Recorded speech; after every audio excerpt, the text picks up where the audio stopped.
Hanging out here with Mike Fowler in the trailer. They're playing some copyrighted music on the speakers here in the pit area, so we're forced to go in the trailers. This is an evergreen, like they say in the business. We're going to go back and talk about how Mike Fowler first got into racing, and he was not one of these guys who started in go-karts or quarter midgets or microds as a kid. He started much later in life. First of all, how we doing here early August? Not bad. Glad it's not raining. I'm glad we've got some dry weather. Should make for some good racing. Yeah, because we had some trouble getting this show in tonight. Yeah. So, was this 40-lapper originally on the schedule? No. I didn't think so. Our Sportsman Series race for tonight was on the schedule, but because it's the rain out and everything, they're just doing everything all at once kind of deal. Okay, gotcha. So our series race was on the schedule originally for this. So how old are you now? 41. All right, when did you start racing? 07 was, I raced for a few years, like 2003, 04, 05. Somewhere in there I started, and I ran street stocks at Oswego. And then I went dirt racing because that's, what I grew up watching. I wanted to do it. And bought a Sportsman from Tim Sears Sr. Bought it from him. Went racing that first year of the novice class, the E&V Energy Novice Division over at Fulton. That class was the inaugural class. It was Ronnie Hingeson, myself. At the time, it was Caitlin Kane, now Caitlin Heil. That year, and Tim Sears Jr., who was about this tall at the time, and now really he's young, yeah. this tall, and he won the championship then. And then, had I known then what I know now, I would have probably invested some stock in him. Oh, okay. Yeah, because really, I remember even when he went to Sportsman up to Mod, people were like, now we're going to see, and there was almost no skip at all. Well, no, it was, there's the learning curve, the few-year learning curve, but I feel that when you move up, you're starting over, essentially, because the habits that you have and a tendency in a Sportsman, you can't have those habits and tendencies in a 358 or even a big block. I feel like they hurt you. Mm-hmm. So it's like essentially starting over, other than you have the basic idea of the race car and what to do to set it up and make it work for you. There you go. Okay, so let's go back to the street stock. How did we stumble on a street stock, and how old were you? Oh, man, I don't know. It was... Mid-20s, maybe? Yeah, I was 23, 24, something like that. Uh-huh. And, they were racing them at Oswego, and I came into a deal with a buddy. It was were you an Oswego fan already, or? Yeah, I'd only been there a handful of times growing up. We always went to the dirt track in the 80s. My dad raced street stocks at Fulton and Brewerton, Can-Am, Evans Mills. He only ran for a few years, had limited success. So street stock, me at Oswego was like, well, let's go give it a try. And then, I had some motor problems. And, you're running on a shoestring budget, and just didn't quite work out. And my heart's always been on the dirt anyway, so this is when I landed. What made you change? What was the moment? Probably in Classic when I think I started fourth and I was running third, and I went into turn one and popped the motor, and I was like, yep, that's it. I'm done with this. I fought motor problems all year, and I'm like, this sucks. Yeah. Let's go do something we're going to have fun with. And I went out of town working, doing steam turbine and gas turbine rebuilds and stuff like that. And my dad got sick in 06, so I came home and bought a car that summer, and we went racing the following year, really. How'd we do? Third in points. I missed the first 4 races, but went up third in points. Tim Sears Jr., I think he had like 5 or 6 wins that year, his first year in the car. And, we were chasing that 83X then, just like everybody is now. It seems like you're still chasing that kid.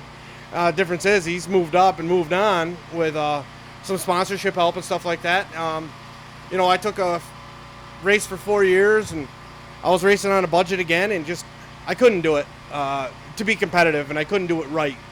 So I had to get my priorities in line and get my life straightened around. And when was this? Had to be 2009, 10, okay. Somewhere in there. Okay. Did you sell everything and get all of it out? So I traded, I traded my car. At that time was an 09 Troyer Max Flex car, former Tony Steiner car. I traded it to Scott Ford for his Mod Light, and I ran his Mod Light like twice, and I'm like, tried running it like a Sportsman at Fulton, and almost barrel rolled it. I'm like, this isn't for me. Yeah. So I got rid of that, and we went camping, and I had fun and stuff like that. And I quickly found out that camping and racing has a lot of similarities as far as the wallet goes. So, by the time you buy your travel and your rental spot and your food and your drinks and all that stuff, you might as well went racing for a weekend and had fun instead of being hungover. But, you live and learn. I had fun. I had a lot of good times and met a lot of great people that I'm still friends with today. And then, 4 years ago, I decided, well, I can do it right.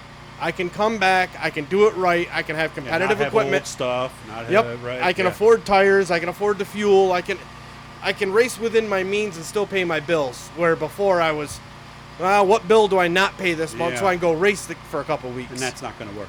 No, it doesn't work out that like that. You do that as a kid because you're immature. Yeah. And then you get in your 30s and you start to mature, and you get older and you're like, man, that was dumb. And it really essentially puts yourself behind the 8 ball financially. But I had fun. I met a lot of great people, like I said, and I'm still friends with a lot of those people. And how we met back when I first started racing in 07, 08. So, and we still say hello when we pass each other, here and how you doing, that type of thing. So those relationships you make when you first start, even if you walk away for a few years and then you come back, it's like you never left. Those people are still willing to help you, still saying hi. That's part of the things. One of the great things about the racing community is that even if I'm not racing and I'm at the track, people are, hey man, how's it going? How'd you do this weekend? And they want to know. Yeah, they genuinely care. It's not like just let's kill 5 minutes and talk to this bonehead. Not like people at work. How you doing? They don't want to know. No, at work it's a different story. I don't want to talk to anybody. I want to just get my job done and go home. Yeah. You work to work. You don't work to make friends. That's right. We're at least here we do. What about the future? I mean, most sportsman guys, I've always said, eventually want to race modified. I would love to have that opportunity. This year, financially, with the marketing partners that jumped on board this year, it really alleviated a lot of financial burden to race and be competitive.